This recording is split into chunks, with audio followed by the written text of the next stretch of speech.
Kita mulai lagi ya. Yuk, Ini pakai kaos tidak apa-apa kan? Ya sudah, nggak apa-apa sudah. Mulai ya. ya. Selamat malam, Shalom. Terima kasih atas kesempatan diberikan kepada kami kelompok 9. Di sini kami akan mempresentasikan hasil kerja kelompok kami dari mata kuliah estimasi cadangan batu bara, studi kelayakan teknis dan ekonomi prospek batu bara di Kalimantan Utara. Baik, sebelum kita masuk dalam penjelasan, kami akan memperkenalkan diri dulu. Perkenalkan, saya Fani Puni dengan NIM 7100230032. Perkenalkan, nama saya Belandia Putriwasi dengan NIM 7100230028. Perkenalkan, nama saya Putri Nombela dengan NIM 7100230022. Perkenalkan, nama saya Ardi Ferdiansyah dengan NIM 7100230035. Perkenalkan, nama saya April Jargi Firmansyah dengan NIM 7100230019. Perkenalkan, nama saya Ongki Alas Ramali dengan NIM 700-2314. Baik, kita akan masuk dalam alur presentasi. Yang pertama itu ada pendahuluan, latar belakang, tujuan, batasan masalah, asumsi studi. Kemudian yang kedua ada tujuan pustaka yang membahas KCMI 2017, SNI 2015, 2019, dan BSR. Kemudian yang ketiga ada data dan metodologi, ada lokasi prospek, data geologi, alur pengolahan data, terus yang keempat ada verifikasi data, model blok, data bore, loss dan dilution, harga dan biaya. Habis itu yang kelima ada hasil dan pembahasan, optimasi PIT, cadangan, jadwal produksi, keekonomian. Kemudian yang terakhir ada penutup, kesimpulan, dan saran pengembangan. Baik, kita masuk pada latar belakang. Batu bara berperan penting memenuhi kebutuhan energi nasional maupun internasional sebelum suatu prospek dikembangkan menjadi tambang. Diperlukan studi kelayakan untuk menilai kelayakan teknis dan ekonomi proyek. Kemudian estimasi cadangan dilakukan dengan mengonfirmasi sumber daya menjadi cadangan melalui faktor pengubah sesuai kode KCMI 2017. Dilanjutkan analisis keekonomian terhadap prospek batu bara di Pulau Kalimantan. Kemudian kita masuk pada tujuan studi dan batasan masalah. Tujuan studi itu yang pertama ada menentukan lokasi penunjang penambangan hingga penjualan. Yang kedua ada menentukan harga batu bara berdasarkan HBA. Yang ketiga ada menyiapkan database geologi untuk perencanaan tambang. Kemudian ada estimasi dan klasifikasi sumber daya sesuai standar. Kemudian ada menentukan pit limit awal dengan metode BSR. Kemudian menyusun jadwal produksi dan finansial. Kemudian ada analisis keekonomian, kemudian estimasi cadangan dan analisis, kemudian ada rekomendasi kelayakan pengembangan prospek. Di sini ada batasan masalah bisa dilihat. Kemudian kita masuk pada asumsi studi. Ada data dan standar, data geologi sumber daya, kualitas OB dan kualitas OB. Kemudian ada harga dan penjualan, harga jual mengacu HBA sesuai penugasan seluruh produksi diasumsikan terjual. Kemudian ada tanpa kendala teknis, tidak ada kendala geoteknik, lingkungan atau sosial yang menghambat penambangan. Kemudian ada struktur pendanaan 100% modal sendiri. Kemudian ada kontraktor tambang, itu yang kita pakai ada OB removal, coal getting, dan lain-lain. Kemudian kita masuk pada studi kelayakan tambang dan tahapan mining plan. Dipersilakan kepada teman saya untuk melanjutkan. Studi kelayakan tambang dan tahapan main planning. Studi kelayakan tambang menilai apakah suatu proyek layak dikembangkan berdasarkan aspek teknis, ekonomi, lingkungan, hukum, dan sosial menjadi dasar pengambilan keputusan investasi. Yaitu ada A, pengumpulan dan pengolahan data, B, ada estimasi dan klasifikasi sumber daya, C, ada penentuan batas speed limit, D, ada perancangan tambang, E, ada penyusunan jadwal produksi, F, itu ada analisis keekonomian, G, itu ada analisis sistematif. Tahapan planning pada studi ini mengacu pada metodologi tugas, penentuan lokasi prospek dari data kita, penyimpanan database dari data kita, estimasi sumber daya dari hasil penyimpanan database, speed limit dari hasil estimasi sumber daya, jadwal produksi dan finansial, ada analisis keekonomian dan estimasi cadangan dan sensitivitas. Next. Kedua itu ada kode KMCMI 2017 dan SNI 515 tahun 2019. Kode KCMI 2017, pedoman pelaporan eksplorasi sumber daya dan cadangan mineral atau batu bara di Indonesia disusun mengadopsi prinsip CRISCO agar selaras standar internasional. 3 prinsip utama itu ada transparansi, informasi jelas, lengkap, tidak menyesatkan, material data memuat seluruh informasi penting bagi keputusan investor, kompetensi disusun oleh competence person CP yang berkualitatif. Sumbernya diklasifikasi menjadi terdekat, tertunjuk, terukur, dan dikonversi menjadi cadangan terkira atau terbukti setelah mempertimbangkan modifying factor.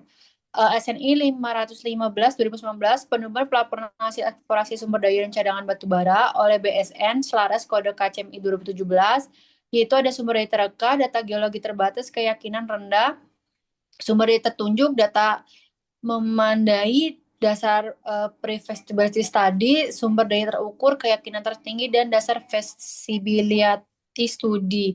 Setelah kajian modifying factor, sumber daya dikonversi menjadi cadangan terkira dari tertunjuk dan sebagian terukur atau cadangan terbukti dari terukur yang memenuhi seluruh syarat teknis ekonomi. Next.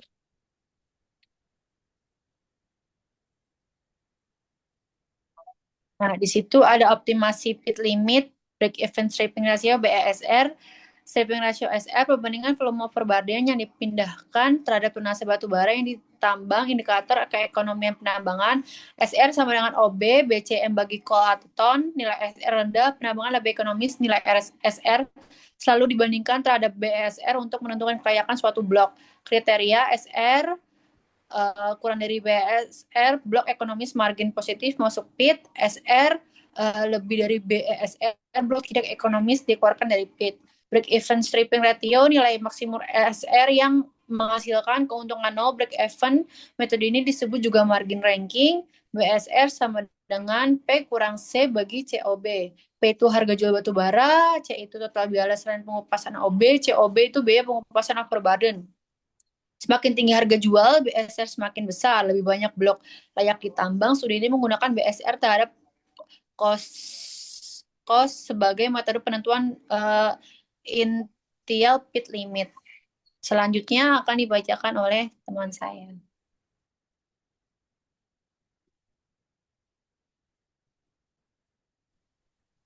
Oke, baik. Sekarang kita masuk ke parameter analisis ekonomi. Di dalam parameter analisis ekonomi itu ada 4 hal yang harus kita lihat. Yang pertama adalah NPV, yang kedua ada IRR, terus ada PBP sama SA. Untuk NPV itu ada selisih nilai sekarang penerimaan dan pengeluaran kas selama umur proyek atau time value of money. Itu rumusnya adalah NPV sama dengan I kali I CFT per 1 plus I dipakatkan dengan T terus dikurangi dengan 10.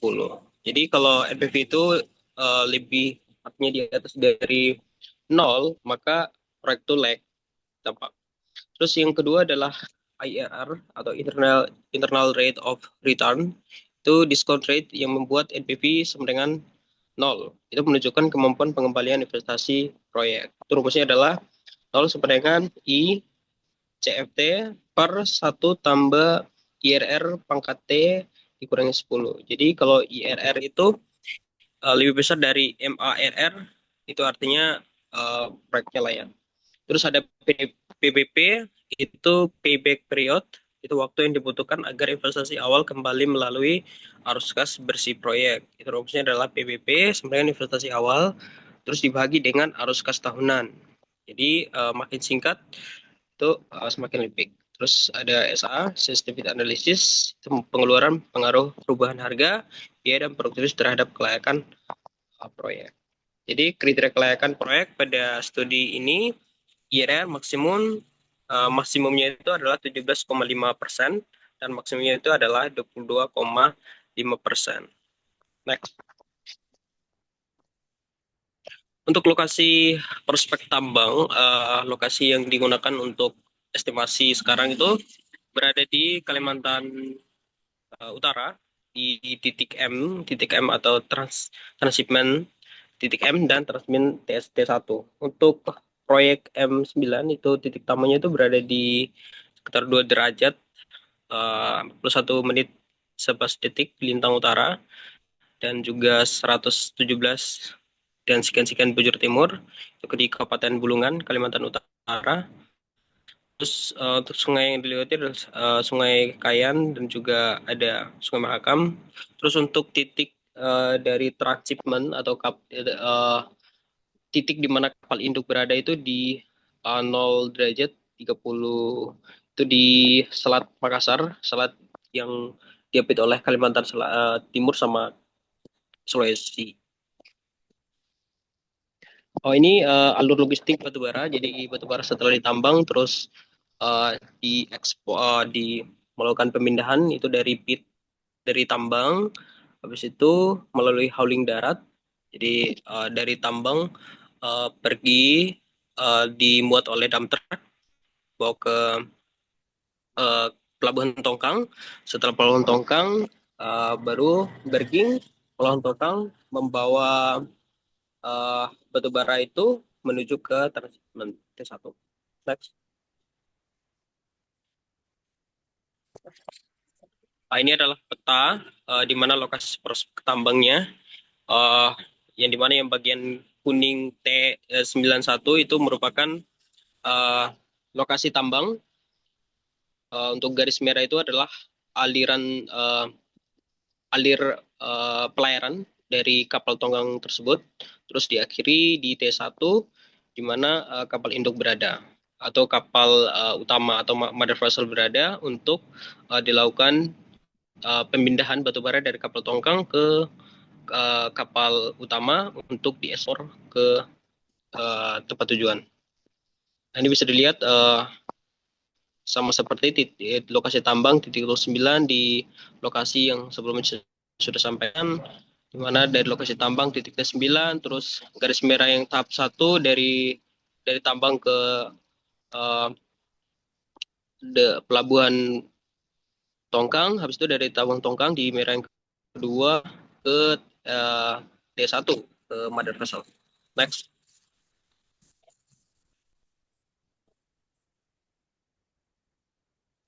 Oke, data geologi dan metode pengolahan ini merupakan data rata yang digunakan untuk estimasi, yaitu berupa jenis data.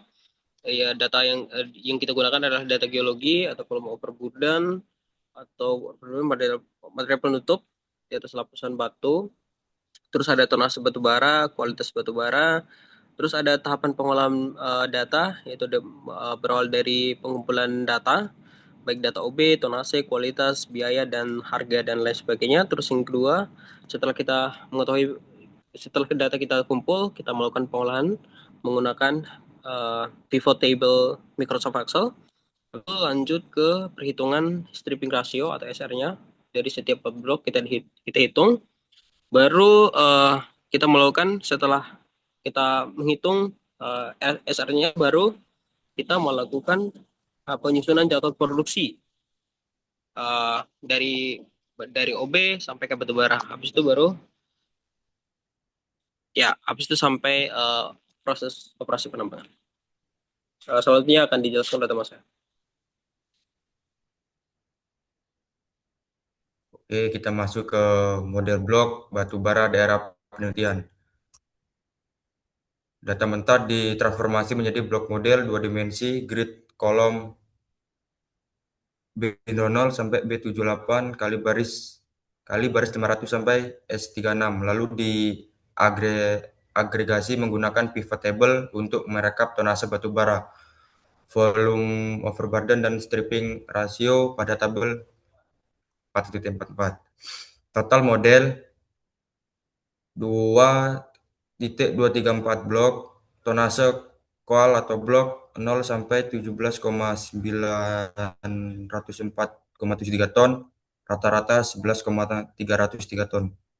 Stripping ratio atau blok 0,74 sampai 50,88 BCM per ton, rata-rata 21,18. Kadar abu atau as 2,77% sampai 15,03%. Next. Selanjutnya data bor dan penentuan loss dilution. Yang pertama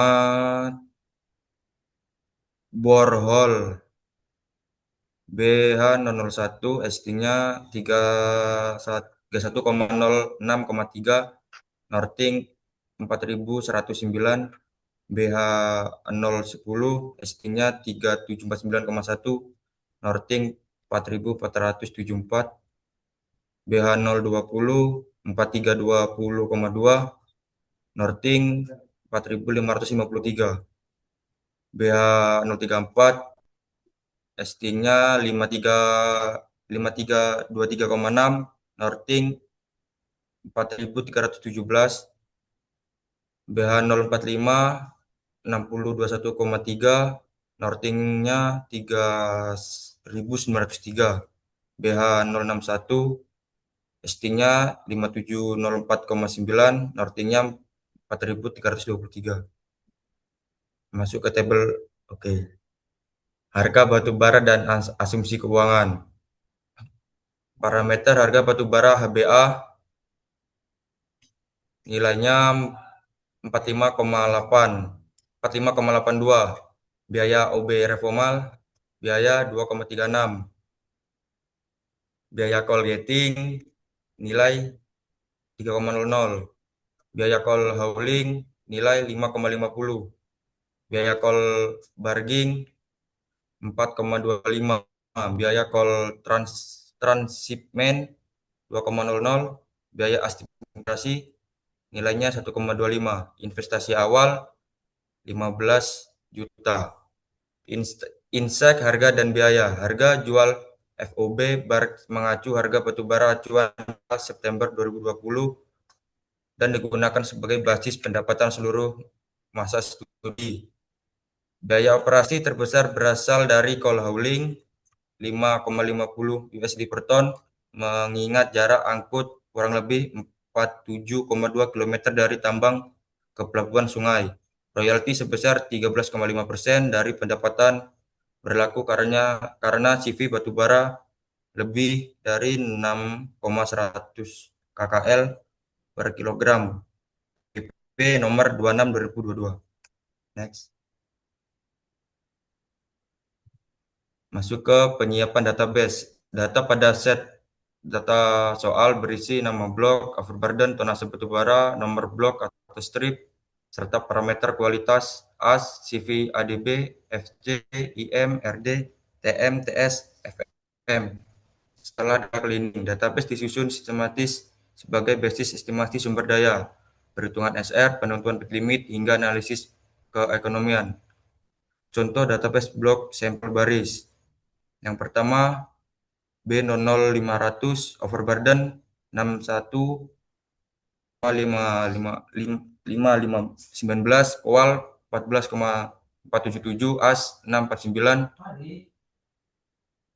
CV ADB 6253,66, FG 34,12, IM 6,64, TM 15,19, TS 0,16, PM 37,13, B00502 73,284, koal 14,549, AS 6,48, CV ADB 6250,19,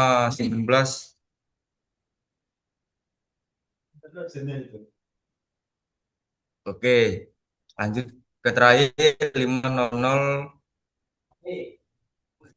perhitungan BR dan inisial peak limit, komponen kas, kos dan hasil BSR. Komponen biaya kos. Total kos EXL UB 89,12 USS per ton. Hasil BSR 15,35 sampai 14,88. Blok dengan SR aktual kurang dari 14,8 dikategorikan ekonomis dan diasumsikan ke dalam batas bid awal inisial bid limit. Blok dengan SR lebih 14,88 dikeluarkan dari rencana penambangan. Oke, selanjutnya akan dibacakan oleh teman saya.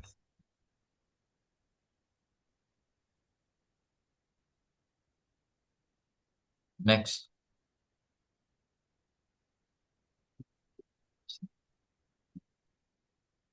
Selanjutnya yaitu ada hasil dan pembahasan yaitu penjadwalan produksi tahunan.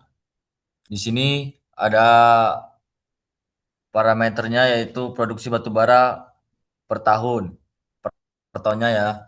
Terus rentan batas produksi tahunnya yaitu target normal yaitu 971,383 ton per 6.832.343 BCM. Batas maksimumnya yaitu 1.019.952 ton per 7.173.960 BCM. Batas minimumnya yaitu 922.814 ton per 6.490.726 BCM. Next. Selanjutnya yaitu struktur cash cost dan investasi awal. Struktur cost model keuangan akhir yaitu meliputi komponen biaya yaitu OB removal, satuannya yaitu US dollar per BCM dengan nilai 2,36. Penggalian dan pemuatan dengan nilai 1,36. Hauling dengan nilai 4,53. Crushing dan handling nilainya yaitu 1,50. Pemuatan ke tongkang yaitu 1,50. K3 dengan nilai 0,06. Proteksi lingkungan dengan nilai 0,911. Overhead dan manpower dengan nilai 2%. Pemasaran dengan nilai 3%. Royalty dengan nilai 13,5%. Eksplorasi dan perizinan yaitu totalnya 1.500.000 US dollar. Camp, kantor dan lain yaitu 1.500.000 US dollar. Jalan angkut 4.720 US dollar. Pelabuhan sungai dan peralatan yaitu 5 juta US dollar. Dengan total investasi awal yaitu 12.720 US dollar. Next. Produksi schedule yaitu disusun berdasarkan optimasi pit dan sequence mining atau 3D mining menunjukkan aliran produksi dari pengupasan overburden, penambangan, pengangkutan ke raw stockpile hingga penjualan via vessel loading berlangsung yaitu 7 sampai 8 tahun dengan OB yang dikupas yaitu 39,50 juta BCM, coal tertambang yaitu 5 juta ton, diterima di ROM yaitu 4,90 juta ton, totalnya yaitu 4,851 juta ton.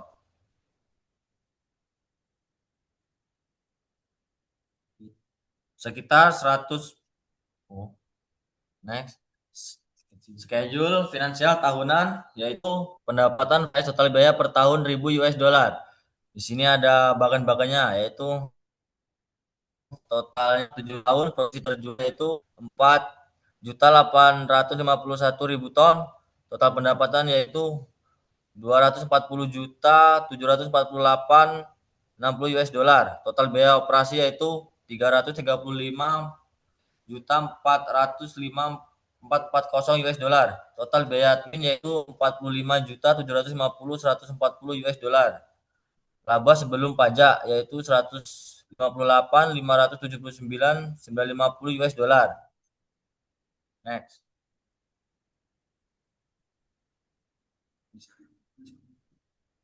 Selanjutnya yaitu arus kas dan hasil analisis keekonomian.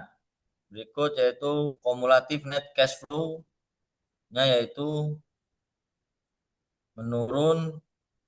Terus hasil analisis keekonomiannya yaitu 95.083.260 US dollar. IR-nya yaitu NA atau seluruh arus kas negatif. Payback period investasi belum kembali. Selanjutnya itu dibacakan oleh teman saya.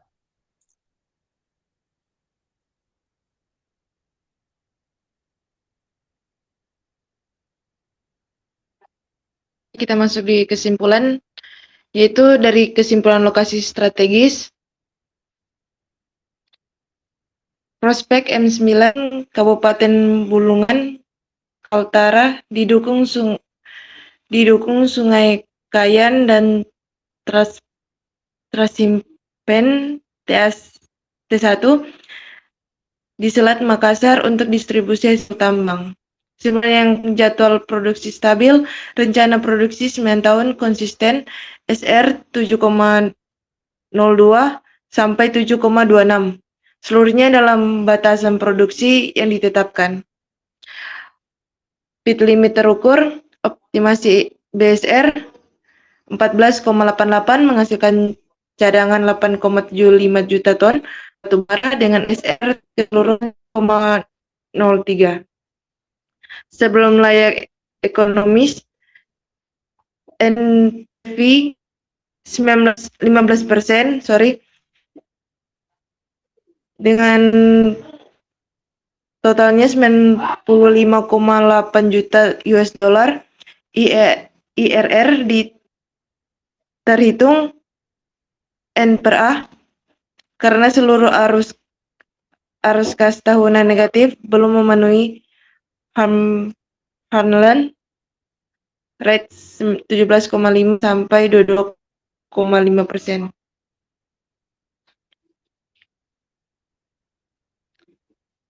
Saran dan pengembangan lanjutan di sini ada 4. Yang pertama itu kegunaan data eksplorasi lebih rinci dan model geologi 3D lebih mutakhir untuk meningkatkan ketelitian estimasi sumber daya dan cadangan.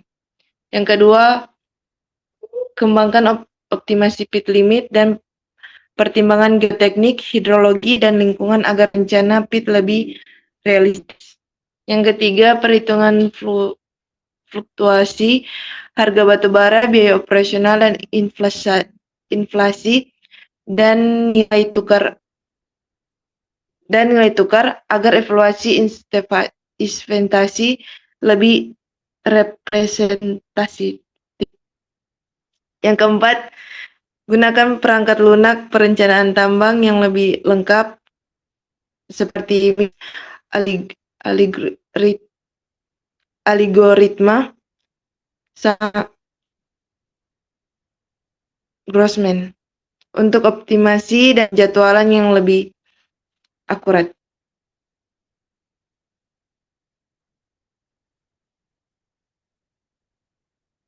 Baik, sekian presentasi dari kami kelompok 9. Kurang dan lebihnya kami mohon maaf. Selamat malam dan terima kasih. Selamat malam. Malam. Oke.